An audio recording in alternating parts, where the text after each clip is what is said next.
변호사님, 최근 황정음 씨에 대한 기사가 하나 났는데요. 43억 원을 횡령을 해서 네네. 기소가 됐다. 사실 43억 원이면 일반인이 봤을 때는 굉장히 큰 돈이고 그 돈을 횡령을 해서 기소까지 됐다는 거는 네네. 이미 검찰 단계에서 유죄라는 인정을 1차적으로는 받았다는 얘기 그렇죠. 아닙니까? 네. 이게 지금 어떻게 된 건지, 그리고 다른 횡령 사건들이랑 뭐 다른 점이 혹시 있는지 이런 것들을 시청자분들이 네. 궁금해하실 것 같아서 오늘 좀 알아보면 좋을 것 같아요. 일단은 황정음 씨에 대한 혐의가 문제인데요. 횡령죄가 아니라 특정 경제범죄 가중처벌법이라는 게 적용이 됐다고 하는데 네네. 이게 무슨 말입니까? 특정 경제범죄 가중처벌에 관한 법률이란 거는요, 뭐 사기나 횡령이나 배임 같은 재산범죄에 있어서 그 피해액이 일정 금액 이상인 경우를 가중처벌하는 특별법이라고 보시면 되겠습니다. 네. 그래서 이 특정 경제범죄 가중처벌에 관한 법률은요, 기계적으로 한 사건에 있어서 피해 액수가 어느 정도 이상이다라고 네. 하면은 우선적으로 기계적으로 적용되는 그런 법률이다라고 생각해 주시면 되겠습니다. 네, 그럼 지금 이 사건은 5억이 넘으니까 예, 네, 맞습니다. 특경법이 적용이 된다. 이렇게 보면 되겠네요. 네네. 당연히 일반 형법보다는 훨씬 더 가중해서 처벌을 하고 있죠. 훨씬 형량이 무겁습니다. 특정 경제범죄 가중처벌 등에 관한 법률에 의할 때는 피해액이 50억 원 이상의 경우에는 무기징역까지도 가능하도록 거의 돼 살인죄네요. 그렇죠. 네, 황정음 씨 사건에 적용되는 거는 5억 원 이상 50억 원 미만일 텐데 네. 이것도 3년 이상이니까 강간죄랑 비슷하게 그렇죠. 처벌을 한다는 거고 굉장히 무거운 거죠, 이것도. 여기서 좀 특이한 게요. 황정음 씨가 횡령을 한 그 회사가 황정음 씨가 100% 지분을 네. 소유하고 있는 개인의 회사다. 그리고 그 수익의 대부분이 황정음 씨가 개인적으로 연예 활동을 해서 네네. 벌어들인 소득이라는 거죠. 그러니까 1인 기획사인 것 같아요. 네. 어쨌든 내 회사고 내가 100% 지분 가지고 있고 심지어 번 돈도 내 돈인데 이게 횡령이 되나요? 라고 생각하는 일반인들이 계실 것 같거든요.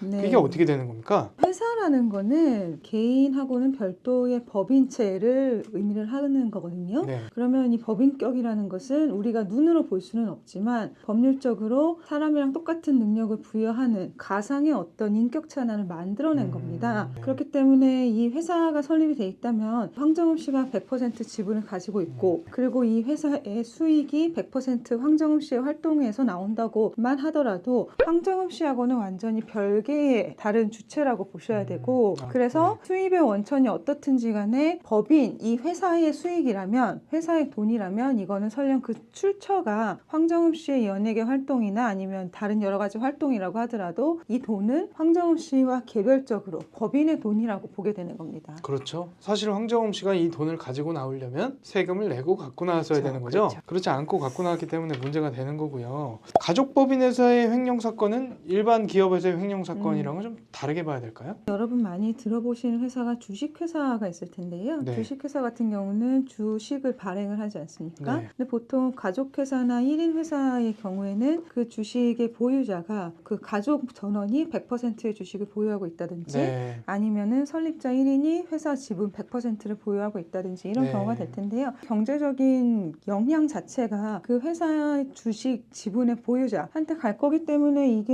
횡령이 되나라고 생각을 하시겠지만 첫 번째로는 회사라는 건 어디까지나 주주라든지 아니면 설립자와 별개의 인격체이기 때문에요. 횡령은 성립을 합니다. 다만 일반 기업 사건, 예를 들어서 상장회사들에 대한 횡령 사건에 있어서는 그 사건으로 인한 피해자가 주식시장에서 주식을 구매했던 일반 주주들까지 확장이 될 수 있는 것 뿐이고 그 일반 주주들에 대한 피해라는 것도 일반 주주들이 횡령 사건으로서 직접적인 피해를 입는다기보다는 횡령 사건이 발생했다고 뉴스 기사가 한번 뜨게 되면 그 회사의 주가가 어마어마하게 떨어지게 되잖아요. 네네. 그리고 경영상에 여러 가지 문제점이 있는 건 아닌가라는 지적을 또 받을 수도 있고요. 오스템은 상패도 그렇죠. 했었죠. 그렇죠. 그런 측면에서 간접적인 피해를 입을 수 있고 또 하나는 회사에 소속돼 있는 직원들, 그 임직원들에 대해서도 간접적인 피해가 있을 수 있습니다. 그런데 이 임직원들에 대한 간접적인 피해는 이게 가족회사냐 1인 회사냐 아니면 상장이 됐을 정도로 큰 회사냐 이거랑은 크게 관계없이 발생을 할 수 있는 거거든요. 그렇기 때문에 가족회사든 1인 회사든 횡령 사건이 발생할 경우에는 이거는 범죄가 된다는 사실은 변함이 없습니다. 네, 범죄가 되지만 뭐 피해자가 여러 명이냐 소수이냐가 차이라고 달라질 볼 수 수 있기 때문에 있겠습니다. 양형에 있어서는 조금 차이가 있을 수 네, 있겠다. 양형이 이렇게 있어서. 볼 수는 있겠네요. 알겠습니다. 또 근데요, 피해자가 없는 범죄 아니냐 이런 얘기도 있어요. 아. 제3자에게 피해를 끼친 네. 것은 없다라는 게 황정음 씨 측의 주장인데요.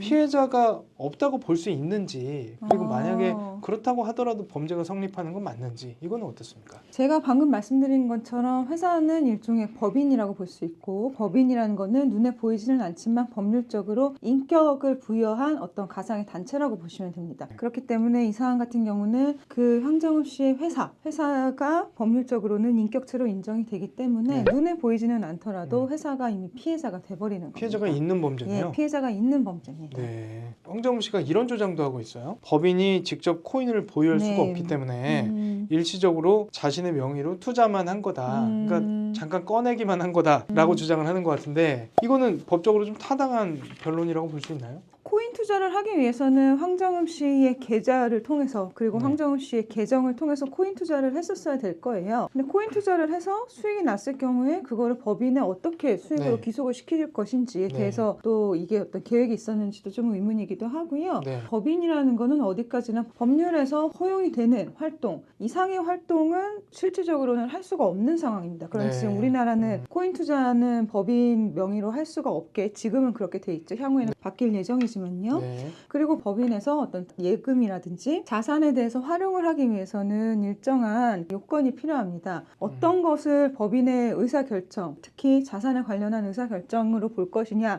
네. 대해서는 뭐 우리가 흔히 얘기하듯이 뭐 주주총회도 있을 수 있고 네. 이사회 의결도 있을 수 있고 대표이사가 단독으로 내릴 수 있는 결정도 있을 텐데요. 지금 이 사안에서 봤을 때는 어떤 그런 절차적인 요건도 전혀 갖춰지지 않았던 것 같고, 그리고 또 하나는 별도로 법인에서 자금이 인출이 됨에도 불구하고 어떤 식으로 회계 처리가 됐는지 이 부분에 있어서도 검토가 제대로 안 된 상태에서 굉장히 단순하게 이거는 내 회사이고 내가 번 돈이니까 네. 내 계좌로 옮겨서 코인 투자를 해도 문제가 생길 것이라는 인식 자체를 못 하셨던 것이 아닌가 네. 싶은 생각이 듭니다.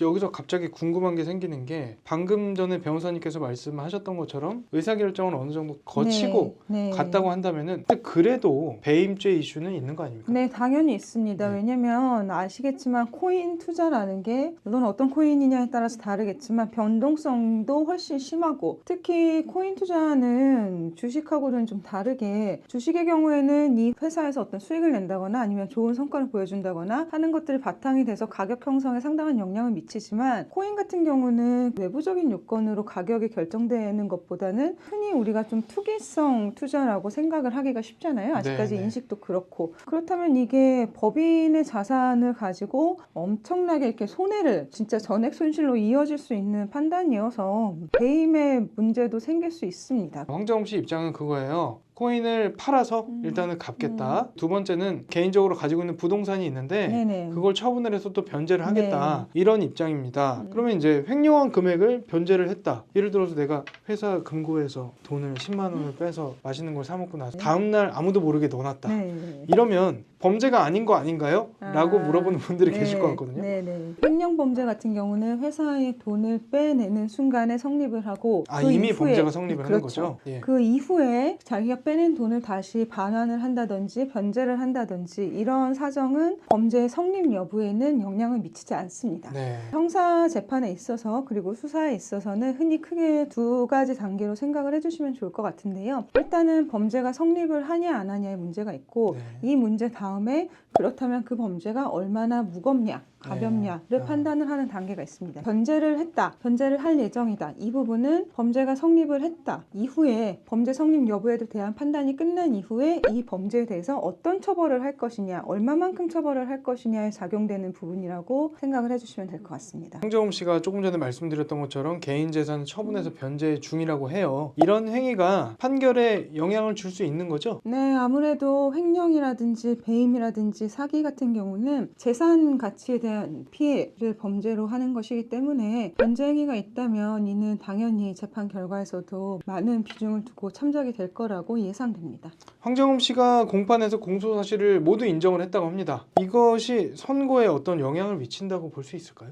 회사 계좌에 보관 중인 자금이 어떤 식으로 흘러 들어갔는지에 대해서는 객관적이고 명백한 증거가 이미 확보되었을 것으로 네. 예상이 되고요. 그렇다면 이렇게 객관적인 증거가 확보가 된 상황에 있어서 자기의 잘못을 모두 인정하고 하고 반성한다라는 의사를 표시하는 거는 상당히 유리하게 작용할 수 있는 긍정적인 양형 요소라고 생각이 됩니다. 황정음 씨가 회사를 성장시키려고 했다 이런 주장을 하고는 있는데요. 이게 정상 참작 사유가 될까요? 기사에 나와 있는 걸 바탕으로 판단했을 때는 1인 기획사로 보이는데요. 제가 얼핏 생각했을 때 1인 기획사를 성장시키기 위해서는 능력 있는 또 재능 있는 그런 연예인들을 많이 영입을 한다든지 발굴을 한다든지 그런 프로그램에 많이 출연을 한다든지 이런 식으로 회사의 어떤 설립 목적에 맞는 활동을 늘렸을 때 이제 회사를 성장시킬 의도였다라는 말이 좀 적절한 게 아닌가라는 생각이 얼핏 들고요. 지금 이 사안에서 황정음 씨가 말하고자 했던 전달하고자 했던 의도는 회사를 성장시키고자 했다라기보다는 어떤 회사 자금의 규모를 늘리고자 했다는 취지로 이해를 해야 되는 건 아닌가. 이 동기 자체가 어떤 회사의 자금을 이용해서 개인적인 이득을 취하려고 했던 건 아니고 회사의 자금을 늘리고 확장시키기 위해서 이 여기에 이르렀다라고 전달을 하고 싶은 게 아닌가 하는 생각이 듭니다. 네, 황정음 씨에게는 좀 죄송하지만 조금 의심스러운 게요. 이게 만약에 이분이 투자에 성공을 해서 네. 43억을 그렇죠? 50억으로 뭐 한 네. 70억으로 만들었다고 하면 회사에다가 얼마를 돌려줬을까 이런 생각은 들긴 합니다. 왜냐면 회계 처리를 잘 안 하고 네네. 갖고 나온 돈이잖아요. 그런 돈을 과연 얼마로 반환을 했을까 이런 점에 대한 의문은 여전히 있는 것 같습니다. 지금 황정음 씨가 어쨌든 초범이고 전액 변제가 이루어진다면 집행유예를 예상을 해볼 수 있겠죠. 네,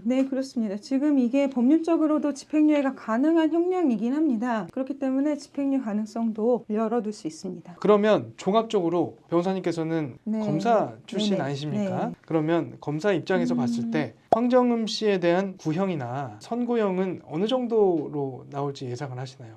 예전에 한번 맞추셨었거든요. 그래서 이번에는 또 어떠실지 궁금합니다. 일단은 액수가 43억 원 상당으로 상당히 액수가 커요. 다만 이게 전부 다 이제 황정음 씨의 활동으로 인해서 마련이 된 자금으로 보이고 특히 1인 회사인 걸로 보이고 또 이 회사의 운영에 황정음 씨가 그동안 계속 깊게 관여를 했었다 이런 사정도 있을 수 있고 변제가 어느 정도 될지는 모르겠지만 전액 변제가 됐다라고 본다면 저는 이거는 집행유예도 가능은 하되 다만 집행유예 기간이 좀 장길 수 있겠다라는 네. 생각이 일단 듭니다. 아, 네. 네. 그리고 이 정도 사안이라면 만약에 집행유예 선고가 됐을 경우에는 검찰에서는 항소심까지도 1심의 양형이 적절한지 판단해 주세요라고 항소를 할 가능성도 매우 높다고 봅니다. 알겠습니다. 그러면 아직 재판 초기이기 때문에 나머지 재판들이 어떻게 진행되는지 저희도 좀 한번 살펴보도록 하겠습니다.